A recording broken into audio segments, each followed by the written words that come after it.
Exactly. Hello, everybody. We are so excited today to be talking about the third book in our Ashley Poston Readalong, The 7-Year Slip, the title that I remembered thanks to Tara having it next to her.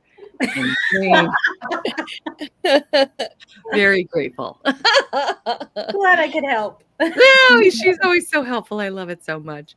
Well, how is everyone doing? How's everybody's weekend going? Good. It's going good. It's been busy, but it's been good. Yeah. Oh my gosh. I know we were just talking about the weather. Hopefully everybody's screens are going to stay. We're going to be okay through that. But I know we're ready to talk about this book today. So I figure we just kick off the way we tend to do, which is ratings and initial thoughts. I am dying to know. Do share. Whoever wants to go. Or Karina can go because she's up top. I don't know. Hi, guys. You probably already know me, Karina, from She Dreams in Words. But this was a reread, my first reread for Ashley Poston. Oh! I gave it 5 stars originally, and I'm keeping my 5 stars. Yeah. I was very worried because, the last 2 were not favorites at all. But I'm happy that this one good, strong. Stunning. Well, hello, everybody. You can find me on Instagram at Dana Ella Reads. This was my first time reading this as well. I know I missed last month, but the first month, that was not the strongest start, I think, to my Ashley Poston post. I know the audiobook says Poston, but I want to say Poston all the time. Oh. But so I was a little nervous to pick this one up, but I had a heck of a time. I didn't want it to be over. I gave 5 stars. I was locked in today. I think I needed a good read, and it did exactly what I needed it to do. And so, yeah, 5 stars. Yeah. Yay. Hey, everyone. It's Tara from Tara Talks Books Everywhere. All the places. Everywhere you find books. No. Just kidding. So this was my first read of The 7-Year Slip by Ashley Poston. And I think I just finished it a few minutes ago because that's what I do. She likes to be fresh. Yeah. We'll go with that. I think I'm landing on a 5-star for this one. I did really enjoy it. So as it settles and we talk, I will definitely decide, but I do think it's a 5-star. Yeah. Okie doke. So I'm a bad person. I'm terrible. For me, this just don't listen to me, basically. We'll just listen to you guys. For me, it was kind of not my favorite. And I'm just an outlier. I don't know. I mean, this is like the other times when it was a flip-flop where I'm like, I loved it. And you guys are like, so clearly we differ on our Ashley Poston reads. So fair. Yeah, for me, I had some things that really annoyed me. And but I don't like to be I hate to hate on a book, but yeah, I would say for me it was like a 3. There were things that I did love about it, but there were things that I felt were sort of bungled in my mind. Mm-hmm. But that's just me. So I'm excited to celebrate it regardless because, I just don't want to be up here going, rah, rah, rah. No, I'm excited, though, to hear what parts felt clunky for you because I feel like it's always fun, though, to just hear the other thoughts, Yeah, exactly. Yes, that's true. That's a good point. Liz says, hi, ladies. I didn't reread this, but gave it a 4 stars the first time around. Forgot what didn't make this a 5-star, but sure, I'll remember during this chat. Well, it's funny. I forgot to mention this was a first read for me as well. And I love how the author talks about at the end of the book how, she literally talks about this. Like, you are not the same person that you were when you last interacted with the art. And that could be any type of art. And how as we change, the way we interpret it, the way we ingest it changes as well. And that's one of the questions I want to talk about later today, if there's anything that comes to mind for anyone that has, as you've gone on, it doesn't hit the same, So kind of interesting. Liz says this was my first Ashley Poston and set high standards because the ones we've read since were not as good. So Yeah. there you have it. There you have it. So let's talk about the characters. There are many to discuss. And in fact, it's almost like we have two in James and Ewan. Kind of interesting. Yeah. But let's talk about the characters. Did you have a favorite and why? I like Ewan. Yeah. I did like Ewan, yeah. Yeah, he was yummy. He was yummy for sure. Mm-hmm. Yeah. Did he feel different than James to you? Would you say? I mean, yeah, I think so. Like, Yeah. I think James, he was more like distinguished. You know, he had some years of Yes. growth, and like, he definitely felt a little different, but like maybe more like stoic and manly. I don't know. A little more guarded. Yeah, Yes. exactly. Yes. Exactly. Mhm. Because of He'd women. been through grief, right? Like his grandfather passed just after she said goodbye, Yeah. you know? So Yeah. yeah, he'd been through it. Yeah.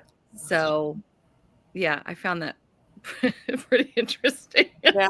Yeah. It's like life hadn't caught up with him yet. You know what I mean? Like Yeah. he was still young and like there was so much all this possibility. Mhm. And like the people who he loved were still in his life as Ewan. And then once, you know, everything happened, it changes you when somebody passes away. So I feel like, of course. And then losing her, Yeah. you know, was probably hard as well. So. Well, it was funny. At one point he says, when she said it had been so long since she'd seen him, and he goes, it's been longer for me. Oh, Where my brain immediately went was that perhaps he was from 7 years prior, that he was jumping from 7 years prior and was actually like 14 years removed from where she was. I mean, he would have looked probably way older, but she mentioned that he was older, and he's like, you look the same. And which I thought was interesting. But when he said it was much longer, I found that interesting. I wondered if that was more of what had maybe sort of hardened him, if you will. I mean, he didn't strike me as a particularly cynical character, but yeah. Well, one of the things I wanted to ask you guys too, one of our common little complaints, if you will, for lack of a better word, is that the background or secondary characters aren't quite as developed. How did you feel she did this time around with Clementine's friends, for example? Do you feel like she hit it better or kind of the same? I feel like they weren't as like in the center story, if that makes sense. So they didn't, in my sorry, battling allergies, but in my mind, like I feel like they didn't necessarily need any kind of development because like they weren't a main focus, even though they kind of were, but like they felt secondary to me, but not in a bad way. Sure. If that makes sense. Yeah, I think I agree with about her friends. I think like they weren't there too much, I think, to feel like they needed something like extra. I think for me it was more of like the backstory for her aunt. You know, like she was a secondary character but played like a large, you know, role in like her life and her grief. And I feel like I feel like she gave me what I needed, I think, from the aunt, like as sad and tragic as it was, but like it really told like such a story and like why, you know, Lemon was, you know, kind of going about things the way that she was. Yeah. But yeah, like even I just have to say though, it's Ewan, right? Yeah. The fact that he got that lemon flower tattoo, like right after, and I was like, I said, stop it right now, you're too cute. Like, I know. Sucker for a secret tattoo. So. Yeah.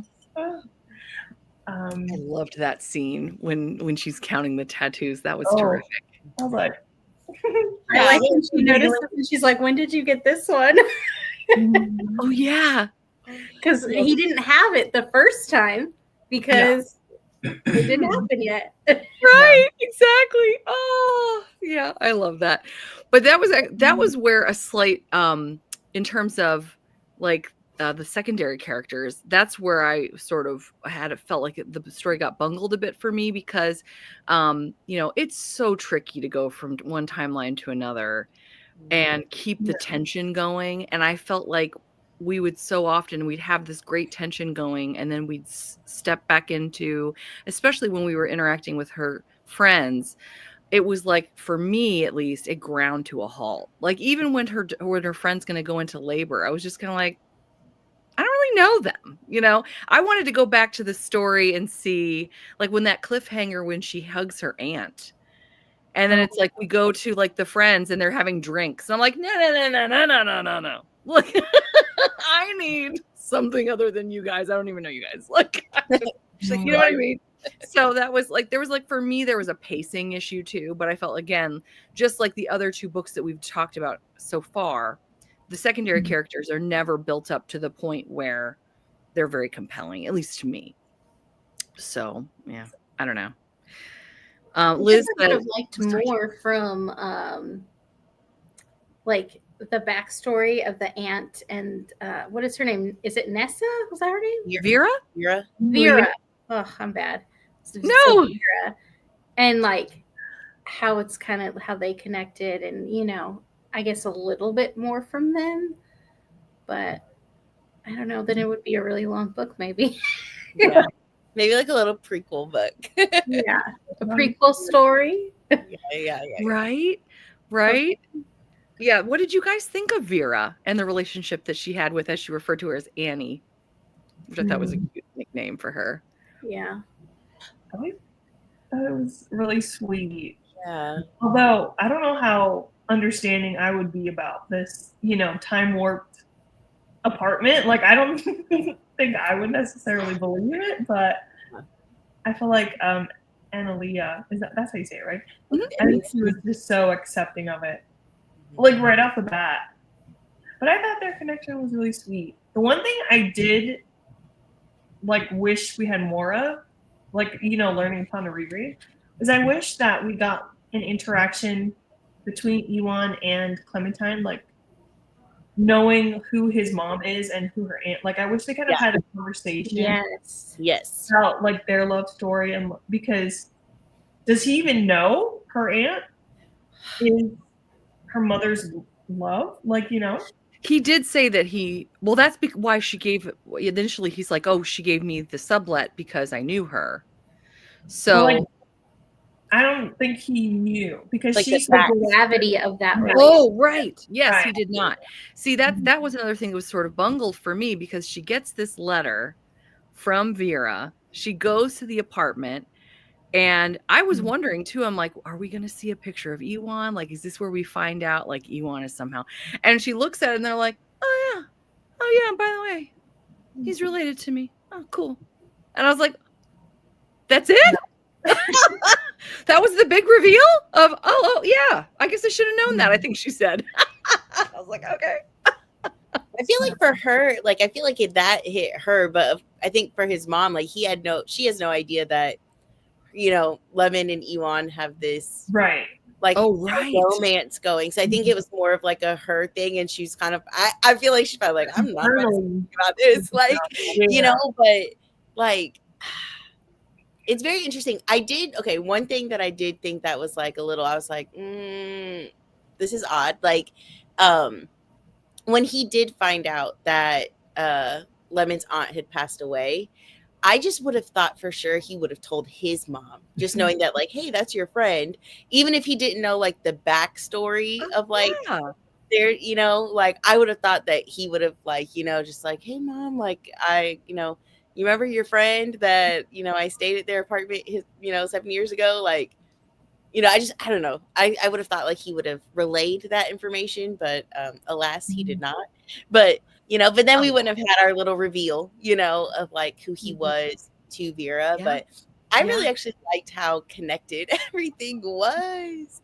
I was waiting for it. I was like, okay, there has to be like a deeper connection here. And I mean, not that was like you know, I wasn't like I didn't have my critical thinking cap on too much, you know, because obviously he had to be connected somehow if he was like staying at that apartment. Like obviously there Right. was somehow, you know, but yeah, no, it was nice, I think, just to kind of see how it pulled together. But I enjoyed the aunt and the mom's relationship. I think it just showed like how like right person, wrong time, you know, and how like Lemon and Ewan were able to like bridge that gap, you know, and like ultimately be together, but how like that doesn't work out for everybody. And sometimes you really will always have that one that got away, you know, but I feel like maybe also their story kind of helped them, you know, at least for Lemon to have that understanding of just being like, you know, and telling him we're going to cross paths. Like, again, we need to make sure we're ready for that, you know? Yeah, absolutely. I was thinking too, like when he gets into the cab and it's her in there, and like that was wild. I was like, oh, this is And great. he like set her on her path, right? With that little nugget, that little kernel of an idea. And then Because like if he that didn't knows, but happen, she doesn't. yeah, if that didn't happen, she wouldn't have gotten, you know, the opportunity to work with him and his blood. So Yes. Yeah. I just have to say though, when she like saw him again for like the first time, you know, in that meeting, and she thought he had no clue who she was, and that he was like, "Nice to see you, Levin." I died. I rewind. I had to hit rewind. Yes. I was Yes. like, And I okay. was like, I was screaming. he was like, I was gonna say it cool. Oh, I thought that was so cute. She's like, you achieved that. You achieved a little too well. Yeah. Yeah. Well, Mhm. Yeah, I did not expect that at all. That was crazy. I loved it. That really brings me to, like, what were some other favorite scenes that you really enjoyed in this?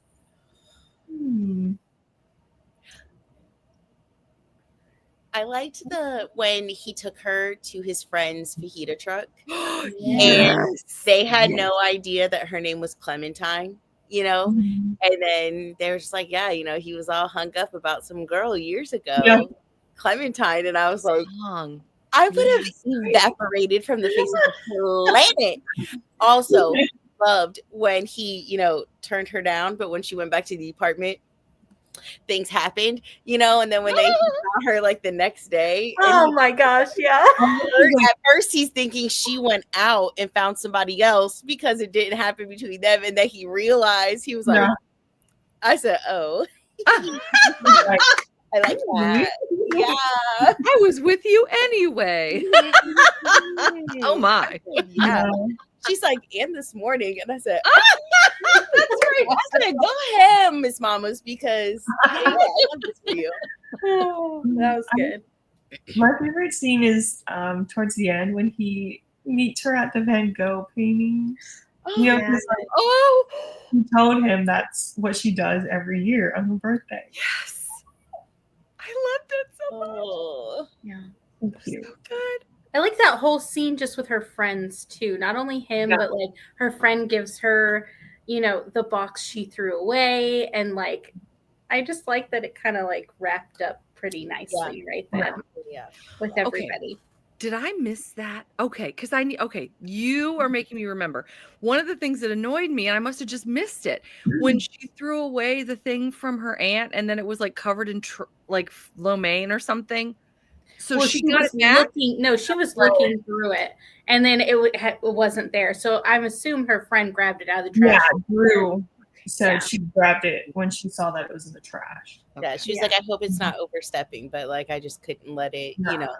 Yeah. Like, and I was so happy for that. Yeah. I just remember thinking, like, I don't understand Clementine at all, because she's like, I got this thing, I'll throw it away. I got this letter, I'll just hang on to it. I would have been like, okay, this is all I could think about, right? I think it's because she regretted throwing away the package and it not being there, that when she got the letter, she's like, I'm keeping this. Yes. Yeah. But she was, like, you know, still very much in grief. And I don't think she really processed, you know, through it. Right. So I think that also affected her. Yeah. Oh, absolutely. because she said at one point, like, I love my aunt and I miss her, but I'm also angry at her. And I think that, like, that those are heavy emotions, I think, to have, you know, and because at that point, I don't think we knew how her aunt had passed.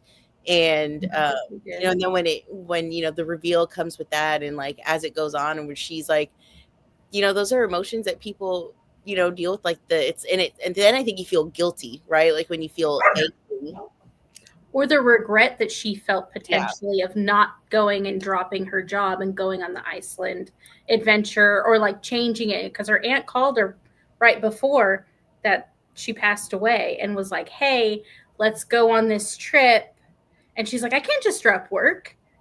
And then living with that, knowing that after, you know, she was probably dealing with a lot of regret, grief, like all kinds of things in that situation. It's a lot. Yeah. Too, yeah. Absolutely. That was another thing for me, and I feel like I want to be really careful the way that I talk about this right now, because I feel like suicide is such a serious thing. And you know, Ashley Poston said in the epilogue, like, I guess the author's note, she's like, I hope I dealt with this well. And obviously everyone's going to have different takes on whether she did or not.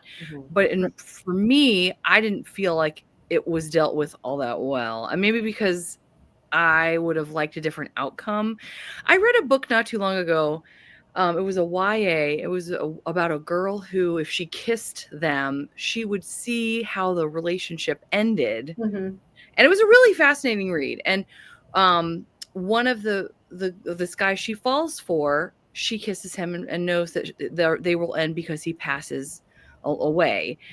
But she's aware that he has a congenital heart defect and that there is absolutely nothing that can be done. And when she had said, like, well, you know, my aunt passed, there was nothing that could have been done.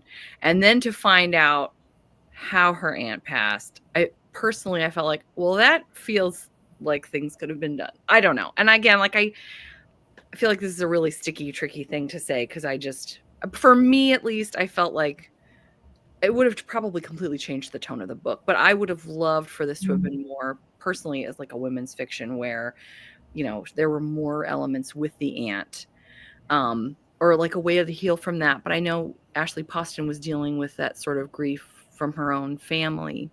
Right.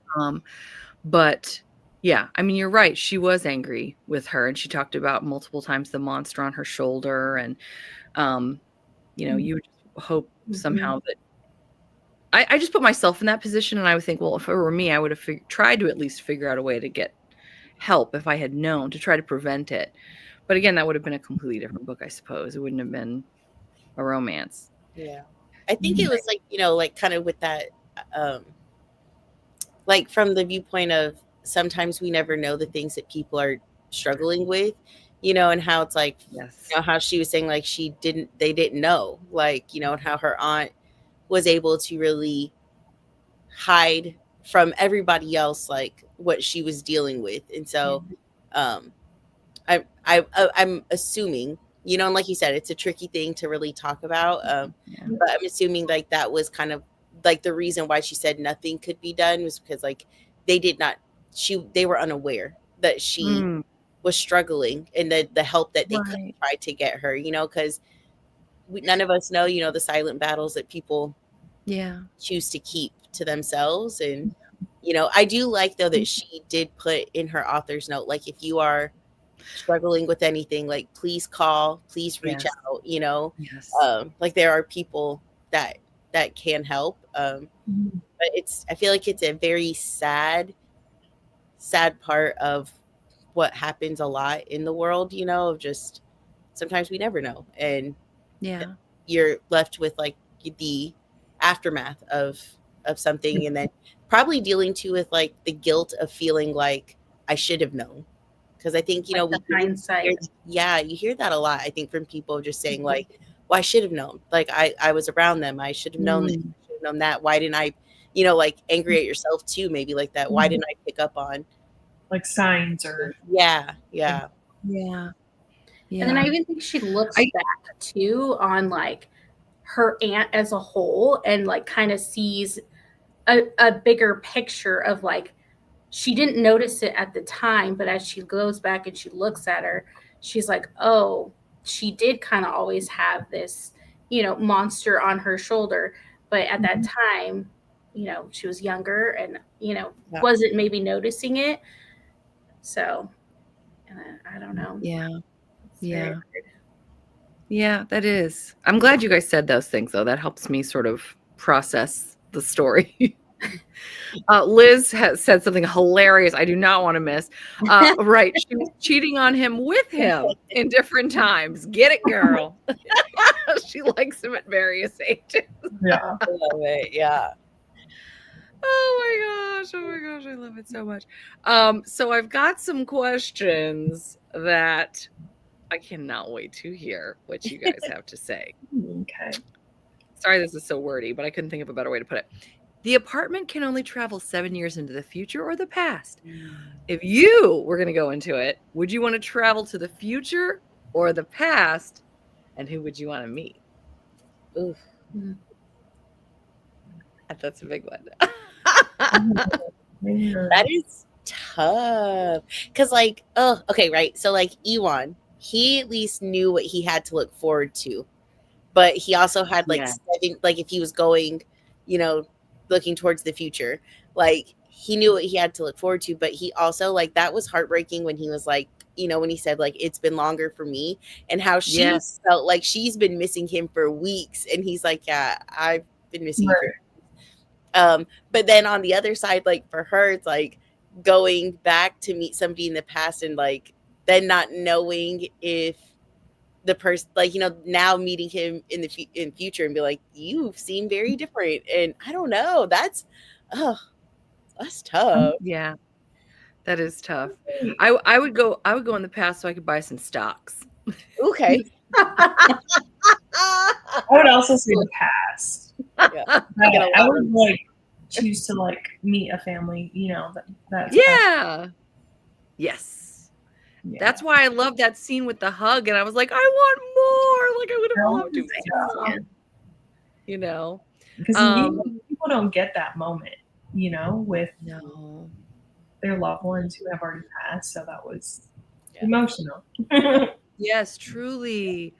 Definitely, I think going in the past, spending time with people that you don't have that opportunity to spend with in present day, and then also figuring out what the lotto numbers are.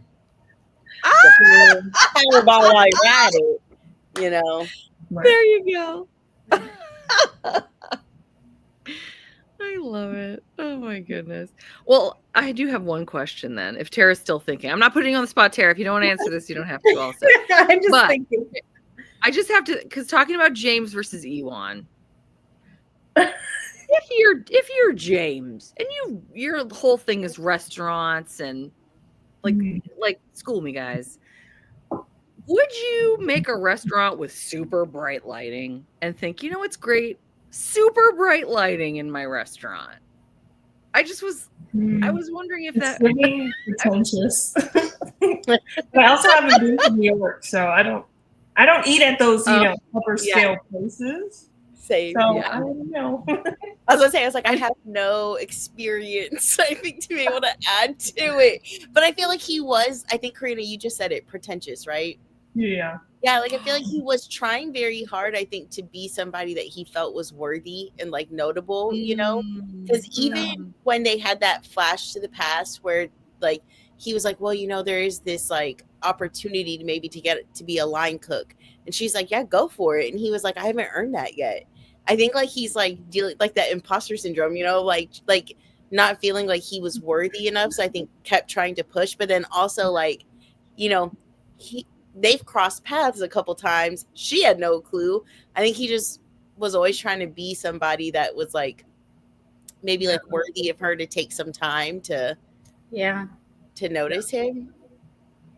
Yeah. Maybe I have no clue. Because I think didn't his grandpa passed like soon after. Yeah. Too. So like I think that kind of like, changed him enough where sometimes, it's hard to look for those familiar things. Like, he had a whole image or vision of what he wanted his future restaurant to look like in the past. Yeah. So I think like losing his grandpa, like he didn't want to necessarily maybe provide that image because that will make him think, of his grandpa and like Lemon and just like maybe negative feelings. Yeah. I was also thinking too, like his grandpa was so obsessed with that like Michelin star chef and everything, and his mom, like Vera said, like I don't know how much of this is for him anymore and how much of this is for like his grandpa, because yeah, kind of not living for himself, living for people, in the past. Yeah. I decided I'm going to go future. Oh, The reason is I would know what's coming up so that if something crazy happened and somebody I love did pass away, I know to treasure the moments that are coming. That would be my thought. Okay. That's sweet. That's really it's sad all around, I can't do it. And then Dana and I are just like, money. I'm just kidding. I mean, that would be great too. I would love that. I love Liz says the lotto girl for real. Yeah. But is 7 years not far enough? That's I true. guess for the lotto it would be. I don't know about for like buying a house. Oh yeah. Yeah. That's what I would do. Goodness. Here's a this sort of went into what we were just talking about. What is your favorite type of restaurant to eat in? Like, do you want to try, like, if you could go anywhere, do you want to try like these new age, like experimental kind of deconstructed plates? No, with like the one bite per plate. Yes. No. For like $5 million? No. I think it would be fun to try like very fancy restaurant, but if we're talking about like the regular, like just my everyday like style, take me to a Chili's, babes. And I'm happy. Yeah. Like home style. Oh yes. Like yeah. His vision for his grandpa, like that kind of setting. Yes. Or it's just like, loud. There's conversations all around, laughter. Yeah.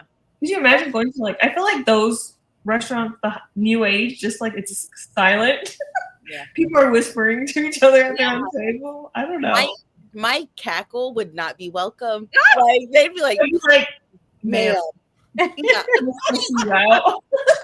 guys seen, what was it, Parks and Recreation, where they go to that like new age like bar and it's like stuff, it's like, here you crack this open and you smell the alcohol. That's not for me. Or like spraying on and it absorbs into your skin. Yeah. No. That's what that reminds me of. Yeah. Because like when she told him, she was like, close your eyes and listen. Like, what do you hear? Yeah. Like, there's no joy. There's no laughter. There's nothing. It's like, what did you guys think of that scene, by the way? Did you feel like she was being too harsh with him or just giving him what he needed to hear? Like, what did you think? I think she was trying to like ground him and like remind him what he started this journey for. I don't think it was too harsh. I don't think it was too harsh either. I'm with you. I think she probably also felt need to realize that he is not the same person. She's missed pieces of him. So he can, but also remembering like you can blend your past and your present, and it can be one cohesive thing that's for you. I do agree that like obviously like she does have to understand that like it's been weeks for her, years for him. Like it's like he has grown, but I personally don't feel like she was too extra. I feel like that's what he needed. I think also for me it's like I'm trying to think if I was in her situation, which obviously like I'm not, but like if his mom was saying like expressing some of the same things that she's feeling of like this doesn't feel like who he really is, like changes occur and stuff like that, but like it still doesn't feel like him. And like I think the mom being able to be like this, like also to be like this doesn't feel like him, because the mom's been with him through the years, like so it's like I feel like that probably gave her a little bit more of like a emboldened stance to be able to like, okay, I've been thinking these things, I've almost said them, but now it's like now I'm gonna say them. And I love that like how he like told her at the end, like, I'm got different chairs, changed the lighting, adding some things to the menu, but those ice noodles or cold noodles, he had, he's like, I think it was a good blend of like the pieces of him that have changed, and he has grown and experienced different things, blending with like who he is, like to his core, you know? Beautifully stated. Gwen is piggybacking on that actually with a great comment. The trouble with going into the past is losing experiences that were meaningful. It's an excellent point. Yeah, I would definitely not want to lose the things that I've learned like in the last 7 years. So yeah. In terms of me and what kind of restaurant, I'm kind of like you, Dana. I just want to go somewhere I don't have to dress up. And if I do wind up bringing my children, I want it to be loud so that no one knows that they are loud. Because if we go to a quiet place with our kids, and I'm like, oh, this is not going to work. When it's loud going in, I'm like, oh, this is perfect. She's like, we'll blend right in. Yeah. We'll blend right in. Yeah. I would like to try a fancy restaurant, but like on my, just to try, like get dressed up and go. But like, as far as like the norm, I just like, that feels like a lot of work and very uncomfortable. And also, like Karina said, is it one bite? Because I'm going to be hungry after, Yeah. We're going to have to go somewhere else. Yeah. I'm going to hit Taco Bell on the way home. Because what? Like, I was thinking it'd be fun for like a fancy date. Yeah. Like, but other than that, a one-time experience for me. Yes. Yeah. Give me back to my regular restaurants. Now that's also coming from somebody who does not have the bank account to patron those places, right? Now, if I had the shmoney to be able to do that, I would be much more open to being like, it's a Tuesday night, let's try this out. But it's like that's living in a world that I don't have. I'm in the wrong tax bracket. You would have the money because if you get those lotto tickets, then you're right. All right, guys, no boo on me. We're all going. That's it. Yeah. I'll never forget. My dad was in town. He lived far away, and my sister I think was living in my same town. She's moved since then, but my dad, my sister, and I were all in the same town. So my dad was like, I'm treating you guys to somewhere fancy. And so we went into the city and we went there. We were in the restaurant and my sister asked for ketchup. And you should have seen the look on the server's face. And my sister has a hot temper and knows how to hold a grudge. Love that. And she had it out for that server the rest of the night. She did not let that go. She's like, he looked at me like, I wanted ketchup. Like, I was like, I don't know if they have ketchup here. Am I going to be frowned upon if I ask for like a cup of ranch? Like, please give me my sauces, please. Right? It's crazy. Sauces. Yeah. See, those places seem a little too judgy, Yeah. Right? Yeah. Absolutely. I mean, it's an interesting thing to do once, but yeah, you're right. Not all the time. No, thank you. The author talks about how we change, but the art doesn't. So our experiences with the same art are varied over time. And when I say art, I mean, books, music, movies, television shows, you name it. Is there anything that you can think of, any work at all, that you experience differently now than you used to?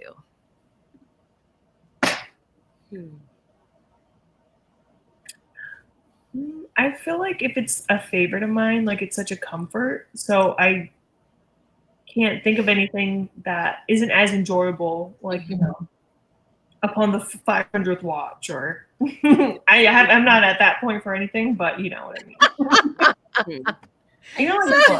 Watching so back in the day, like my 90s movies that I grew up watching and then watching them with my children, I'm like, oh, I didn't realize there was this much innuendo or this much language. Yeah. And I'm like, oh, buddy. Yeah. Like even like Home Alone, I love that. And I love that as a kid. And I shared it with my kids. And I'm like, wow, there's some things in here that maybe I wouldn't say. So like, that's kind of interesting seeing it from a perspective of like me as an adult and then me as a kid. Well, we just watched too. Sorry. Oh, really? Yeah. We watched that last year. Oh, and it didn't feel the same. I loved it, but I was like, oh, this is I don't want them to pick up on that. What was it? It was the Santa Claus. Oh, okay. Like just the Me tension too. between the couple that's divorcing, like, or that's divorced, Oh, and yeah, then yeah. with the stepdad, and I was like, this is interesting. So my mom and I last weekend we watched Miss Congeniality, and I was like, I love this movie so much, but it's like a lot of the premise is not great. Like they're looking, Yeah. they go on the computer and look at all the women. You got to find somebody to be in the pageant, and they've got all the women, like pictures of them with their like underwear on, and they're like, oh, and I'm like, oh, this would never fly today. Yeah. no, Not. And like she's so Benjamin Bratt likes her now because she's beautiful. Before she was nobody. I'm like, oh, I forgot about that aspect. I would change for him too, though. I mean, I get it. No, but there really are things I think, that we've enjoyed when we were younger, and you watch now and you're just like, like the jokes that could be made back then that felt just normal, average, are ones that, now you just be like, oh, you'd probably be canceled, so sure.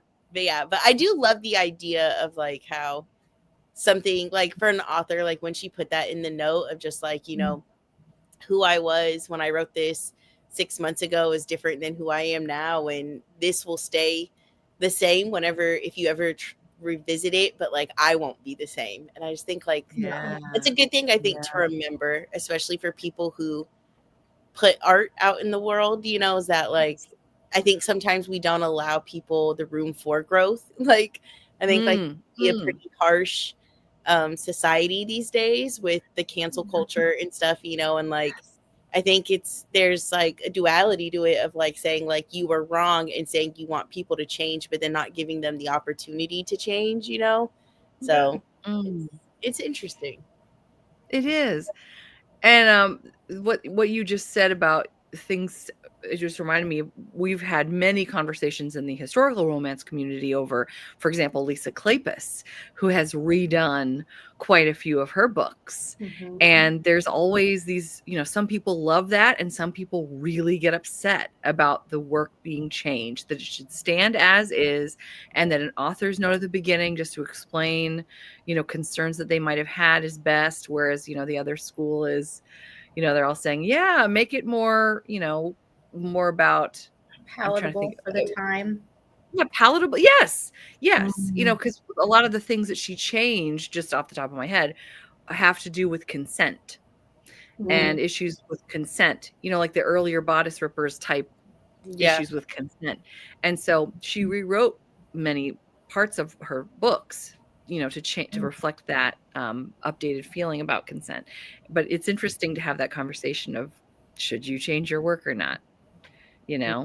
How many of you would be interested to read the other versions of this book that Ashley Poston wrote? Because she said this was the third. Is that right? This was the third version. Yeah, I would. I just, or at least just like hear from her what it was and like why she chose to change certain things. Like, I think it would just be interesting to hear. Even like an annotated chapter or something. Like fairly sometimes they'll, in their editions, they'll have like an annotated chapter at the end. I feel like that would be so cool to get.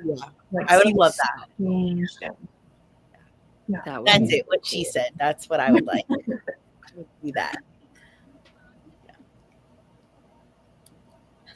But I will say, B, when you were talking about the historical, so me and our friend Sam from Sam's Bookish Phase, we need to carry on with our Bridgerton read, but we were reading one of them, and we were like, at first we were like, no, why would he say that? Ew. And then like as it went on, I mean, we ended up giving it 5 stars. So like obviously as it went on, it was like, but we really had to have a conversation where we were like, if this was said like in this time period, like not okay. But we really had a conversation about saying like, when was this like the period of time it was set in, like women didn't have as many, like rights. There weren't as many, opportunities for women, and like certain things that would be very normal. And so it's like, is it great stuff? No. But was it like staying true to maybe that period of time?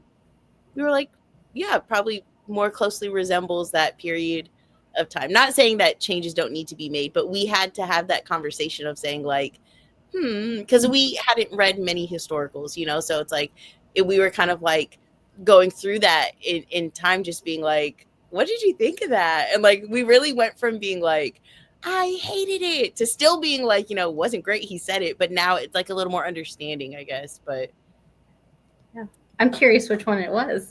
Was the way that my brain is blanking out right now. Well, Second Brother. It was like the Cinderella. Oh, An Offer from a Gentleman. There you go. Yeah. I could see. Yeah, brain cells were not working right then, but yes. No worries. Okay, sorry. No, I think he's back. Sorry, everyone's calling my husband. My husband disappeared, and I'm like, where is he? He stepped outside for 1 second, and all of a sudden, all 3 children need him. Well, of course they do. That's how that works. I'm like, okay. Sorry, Dana. I was listening to you, and that was a great point. That was a great point. Sassy Cat says, in regards to historical romances or any older romances that were very popular back in the day, I think current readers have to keep the times in their minds and give these authors credit. Yeah, that's an interesting point. Absolutely. Because I can think of, what was it? Secrets of a Summer Night. They took out that prologue. And I read it with the prologue and without. So when I first read it with the prologue, I still enjoyed the book. But when I read it with the prologue, I was like, oh, this makes more sense now. Like now I understand some locations of characters now. So like if you take that out, you're not understanding maybe like the full picture potentially. So anyways, yeah, I won't go any further into that, but it's a tangent. Yeah, we could have a weeks-long conversation on all of that, right? We could. Yeah, but it was I really, really liked her and author's note at the end, and just the way that she phrased it, and it seems like this author works through her own grief and things going on in her life through her work. Yeah. What are your guys' feelings on that? Do you feel like that's a healthy way to deal with that and connect with others, or not? Like as the author or as the reader? Either way, you can interpret it any way you would like. As the reader, it's, sometimes it's just helpful to know that people, like, you're not alone, like in many different contexts. So I like enjoy the way that she writes grief, especially in the next book we're going to read. That one also, grief is pretty. It seems like a lot of her books have some sort of grief in it. Yeah. And I think it's not something that I hate in books, because we all have our own grief, throughout our life, and I don't mind it personally. I don't mind it as a reader either. I think like Karina said, I think it's a good reminder for people to know they're not alone. Like from the side of the author, I'm sure it really does.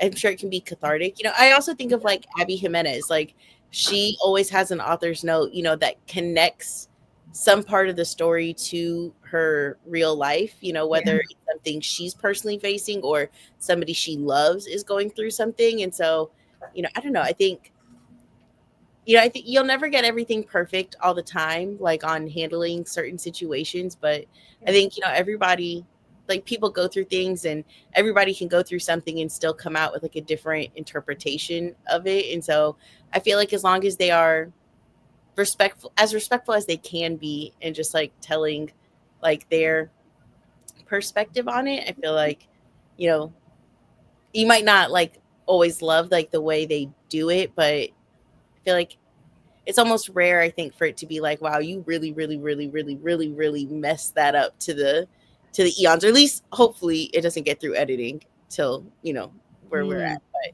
yeah, but I think I like to cry. So as a reader, I will read the sad stories. True. I do like sad stories, so they just make you feel. Mm-hmm. Yeah. And it adds a whole other layer of meaning and kind of importance to know that the author isn't just writing it just for drama, that they've gone through that, and it has real, authentic meaning for them. So I think that it places more. But that actually brings up another question. I don't think we've talked about this before, but bringing this to music, I remember when Harry Styles' last huge album came out, he alluded to certain things with Olivia Wilde, for example.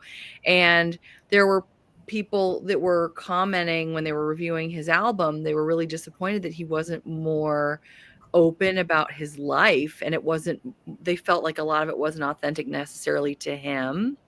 And his kind of point was, well, how much am I, as an artist, how much am I supposed to be expected to lay myself bare for the public? You know, I've done what I feel comfortable with, but I'm sure probably everyone who shares their heart, their work with the public needs to decide, like, where is the line? Yeah, what you feel comfortable with personally. Mm-hmm. Yeah. That's crazy that people are saying that. Like, why aren't you sharing more? Like, yeah, why aren't you minding your business more is my question. Right? But I think too, you know, if I ever have an opportunity to bring anything back to Taylor Swift, I'm gonna take it. And on that note, like, you know, I feel like, you know, obviously she has a huge fan base, and, you know, we support the queen. But she always has, like, you know, a good chunk of people who say that, like, oh, like you use people for your music or this or that. And so it's like, so Harry's not giving you enough of his personal life, Taylor gives you too much. Like, when are you people going to be happy? Like, yeah, there's always the song or don't listen to it, but move on, you know, like. True. I'll love it enough for all of us. It's fine. There you go. Yeah, my sister's a musician, and she always struggles when she's writing songs because, you know, people want to feel that you're tied to this, and they, you know, that they're anyway. But she's very careful about how much she puts out there, you know, because it's her, like, soul. You know, anybody that does anything art related, yeah, that's so tricky to know the line. But you're right, nobody's happy. People love to complain. Another part of this comment from earlier, when Sassy Cats was talking about historical romance authors, she also wanted to include that the authors were groundbreaking at the time. They were writing intimate scenes with women at the center, written by women. Before then, things were innocent, like Old Harlequin, or they were male-centered. So, yeah. And Gwen wants to include that writing from your own experience makes the story more grounded. Yeah. That's the whole idea with the own voices, which is only something that I've heard of recently. And I just hadn't, I guess I don't know if it's, you guys could tell me. I think you've been around the romance community a little longer than I have, but is that something that's been celebrated for a while, or is that more recent where people are really pushing the own voices idea? Because I think it's very powerful, but yeah, I was like, oh, it's been around, but like maybe sorry.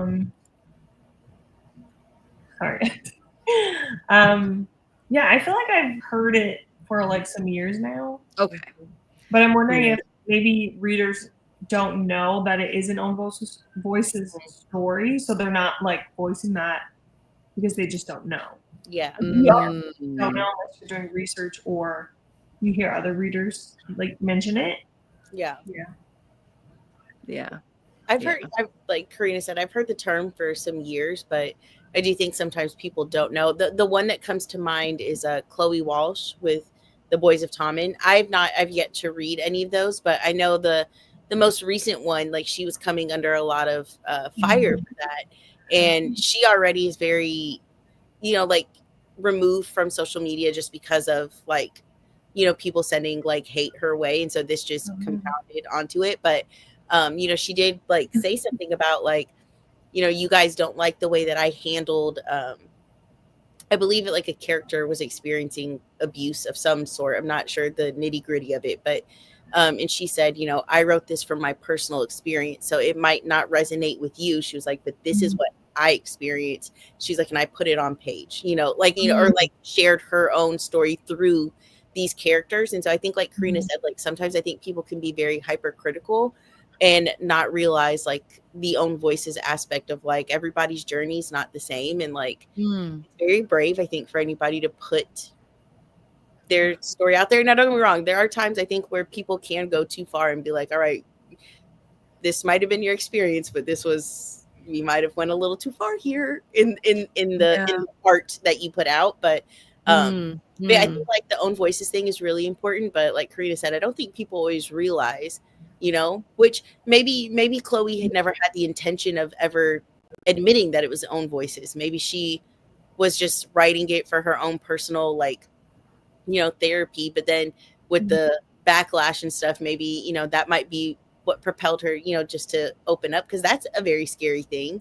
It's one thing to like write it, but then one thing to have to admit, like, I'm writing it from a place of personal experience. Like that's so you have to like be forced almost to come out and say that. Like because they were going in on her. And I didn't even know that. And I've heard of, I mean, that's been popular around BookTube.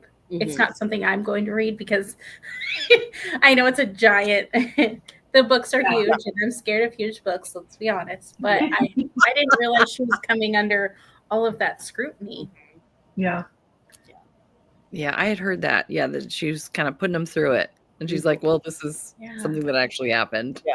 So, And I think when it comes like, I feel like mainstream, like maybe on TikTok or like on things where you don't get like a deeper, I feel like YouTube is very good about, well, most of YouTube, at least the YouTube I'm on, let's be honest. You get like more, I guess, like a better community versus like TikTok where you get like 5 seconds. Little snippets, little snippets. And then people are a little bit more critical. And then it goes out into like readers who maybe only read one book a year versus us where we read multiple books a year. You know, you get a different experience. And so they're like, well, I can be super critical because I read this one and that's the one book I read. And, you know, this is not my experience. And, you know, I feel like kind of people can be a little bit, I guess, more critical when they don't maybe read as much or they don't like think about like when they get quick. I feel like on social media in general, you can hide behind a screen or hide behind a name and kind of be overcritical versus when you're one-on-one with a person or you're talking to a person. You know, that's kind of sorry, tangent. I'm done. Not at all. No, I love it. True. Like I think, you know, a lot of times people do talk about readers are not all, but typically a little more open-minded because we are, you know, putting ourselves into other people's stories, right? So it's like, you know, typically like, you know, people say like readers have a little more empathy. Maybe they're a little more empathetic to situations because like what we do in our hobby, like our free time with our hobbies is like we take on the emotions of other people, right? Like when we're reading these stories. But I do think social media really has changed the landscape in everything, you know, but including in reading. And keyboard warriors, like they, you know, people are very quick and sometimes not even like reading a book or learning anything. They'll watch one video about something and no, don't be wrong. There's some videos that like they present some evidence and it's like, hey, that's enough to say I will step back from an author or something because, you know, but I feel like a lot of times too, it's just like, it's just such quick judgments and not a lot of space for like reasoning, explanation or forgiveness or growth or anything. And then it's just like that person's career can be over in like 10 seconds, like a, you know, or a 60-second video, and then I'm going to hold it down at 2 times speed. 30 seconds could ruin somebody's like career. And that's insane. Not understanding that there's like humans behind this, like there's people, you know, that get affected more than just maybe the author too. Oh yeah, absolutely. I remember when Jen of the Book Refuge was talking because she's an assistant to an author and she spoke out to support that person. And I thought, yeah, I didn't even think about, they've got a staff, they've got other people who work with them that also, are dependent on these authors. But yeah, I'm with you. I see that there's a lot of people that support the, I don't know, more, what would the word be? Just the, oh golly, I can't think of words today. Oh good, I'm on something. But it's just more like the oh my gosh, I can't think of words, any words. They just want to kind of stir things up and get the drama, if you will. And Clickbait. Like clickbait. Fuel on the fire. Exactly. Rage baiting is what they call it. There Rage it is. That's it. And I Good job. think in the roles that we have, thinking of, and obviously I think you guys are all amazing at this, just thinking about what do we have to offer, what do we add to the discussion, and what do we want our roles to be, and I'm fine with some people fighting battles and giving the scoop and whatever. I'm like, but I don't feel like for me personally that's my contribution. No. That entering this community, like you were saying, empathy is the perfect word. I was thinking of that. And also compassion. Empathy and compassion that I've felt in this community is over and above, I think, any other community I've ever been a part of. And it's amazing. And I'm just always so happy when we can, share that. I just think it's amazing. So anyway, it's kind of a tangent. Sorry. But you guys have such great points. I just love it so much. Gwen brought us back earlier. She was saying that first person storytelling as well is somewhat new in romance. And, so I was unaware of that. But I guess that makes sense because I when I look at the older stuff, it's all like third person. But so I know people have different feelings about that as well, first versus third. But I don't want to keep you too much longer. I know we've actually gone a little bit over time. And I know we want to talk about what we're doing next month. Yeah. What are we doing next month, Tara? The Dead Romantics. Who's excited? Whose channel is it on? Is it Karina's? Mine. Okay, yay! On the 5th. October 5th. October 5th. This is the one I'm the most excited about. This is the one I bought first. Dana? Huh? Oh, sorry. Have you read it yet, Dana? No.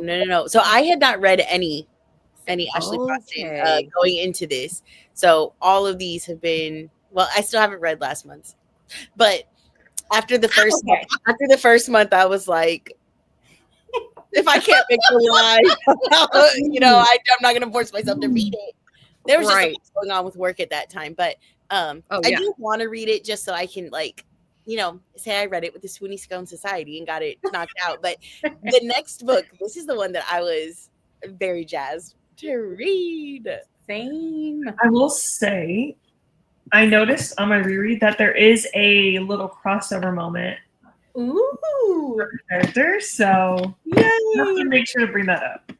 Okay. I'm excited. Oh, we do love Easter eggs. Yes, we do. We do. I'm really excited. Yeah, I've read it once and I enjoyed it. I really enjoyed it. So I'm looking forward to heading back to that. Yeah. And because it's kind of a small town too, which is always fun this time of year. Oh. Which I love that we're doing this in October. The vibes are going to be perfect. Right. They really are. Liz says, I haven't read Dead Romantics yet. So excited since it seems the most hype. Yeah. Mm-hmm. Yeah, absolutely. Was there, I shouldn't have jumped before I asked this question, but is there anything that anybody else wants to say about the 7-year slip before we head on? Sorry. Nothing that comes to mind. I want to make sure. I have like a ton of quotes, but we'll be here all day. So I just had to I forgot. Oh man. I loved it when we do quotes. I'm sorry. Okay. We'll be here forever. Okay. Yeah.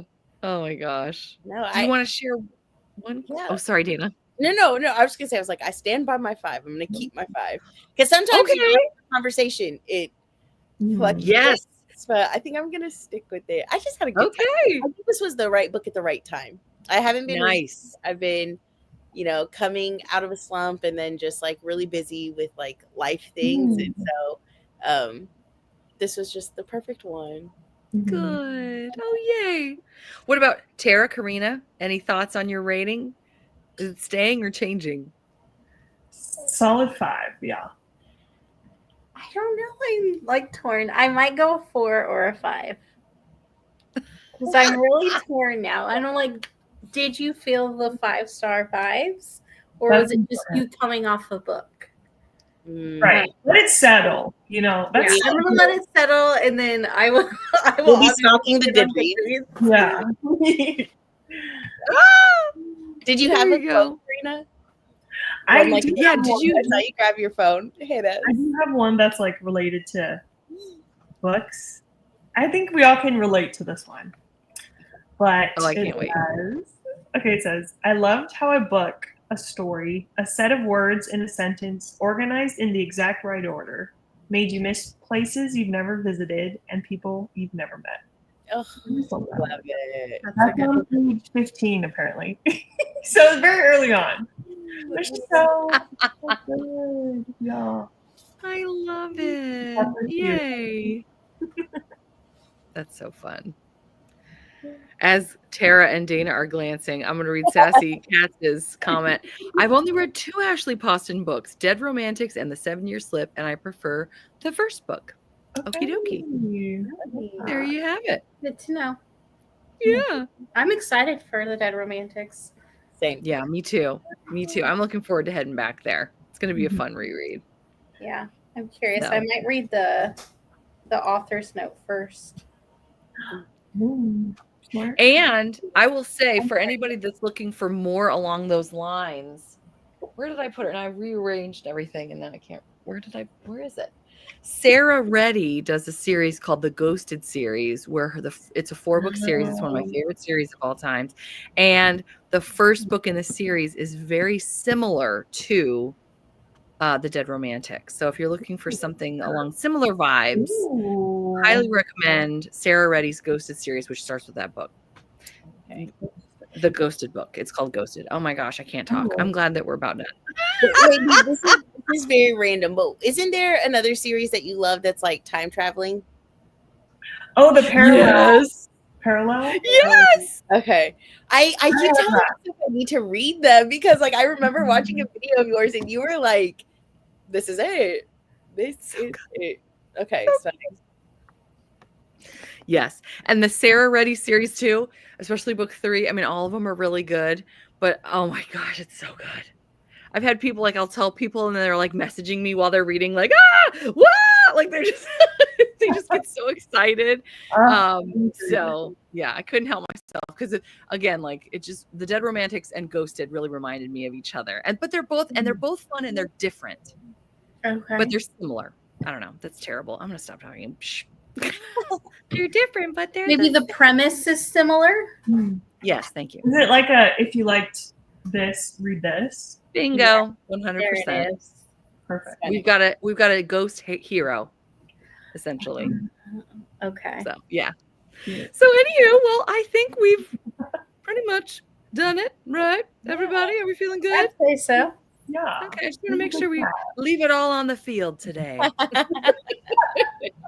This was great. I loved hearing all your thoughts. I loved it. This is the best. And I can't wait for October 5th on Karina's channel.